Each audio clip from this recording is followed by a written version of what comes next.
have a great deal of fun. La BD nantaise, c'est pour bon nombre d'entre nous Spirou et son dessinateur Johan. C'est en fait beaucoup d'autres dessinateurs. La ville est en effet devenue au fil du temps un réel vivier d'auteurs et de dessinateurs de BD. Pourquoi ? Immersion pendant 4 minutes top chrono dans 2 ateliers dans lesquels se cristallisent aujourd'hui énergie et inventivité.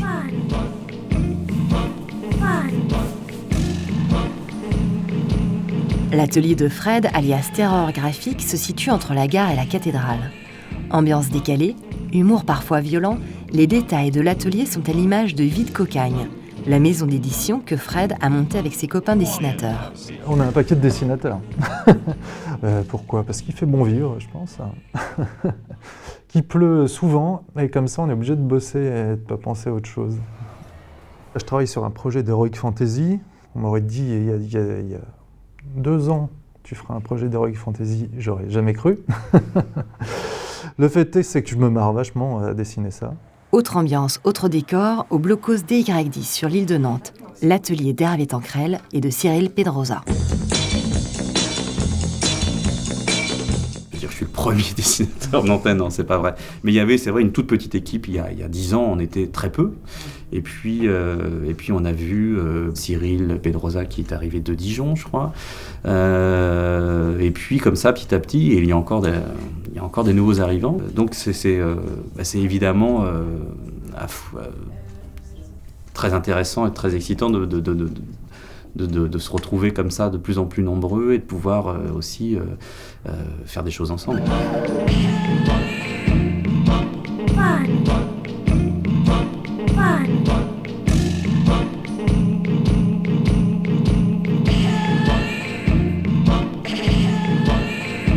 Bon, on l'aura compris, être nombreux c'est bien, mais concrètement, ça impulse quoi ? Non, c'est vraiment le côté, un mot qui va faire bondir un peu, artisanat. J'aime bien, on fait tout nous-mêmes et ça c'est cool. On n'a pas à se demander est-ce que ça va plaire à un éditeur, est-ce que ça va plaire à des gens, on s'en fout, on le tire à 150 exemplaires, on fait ce qu'on veut. Et dans Sous le manteau, c'est donner la possibilité à tout le monde de sortir quelque chose. Les choses qui restent dans les cartons, autant qu'elles soient sous la photocopieuse en même temps. Pour Terreur graphique, la liberté d'expression passe par des moyens de diffusion alternatifs. Pour nos dessinateurs du blocos, c'est le numérique qui offre des possibilités qu'ils ne trouvent parfois plus dans l'édition traditionnelle. Aujourd'hui, petit débrief sur la première série qui sera publiée sur Internet. Et du coup, c'est bon ça aussi. tu vois, des choses comme ça. C'est super beau ça. Mais oui. Putain, on dirait, tu sais, la créature du désert là, dans Star Wars, qui a des espèces de protubérances comme ça dans le crâne. Tu vois pas comment c'est ?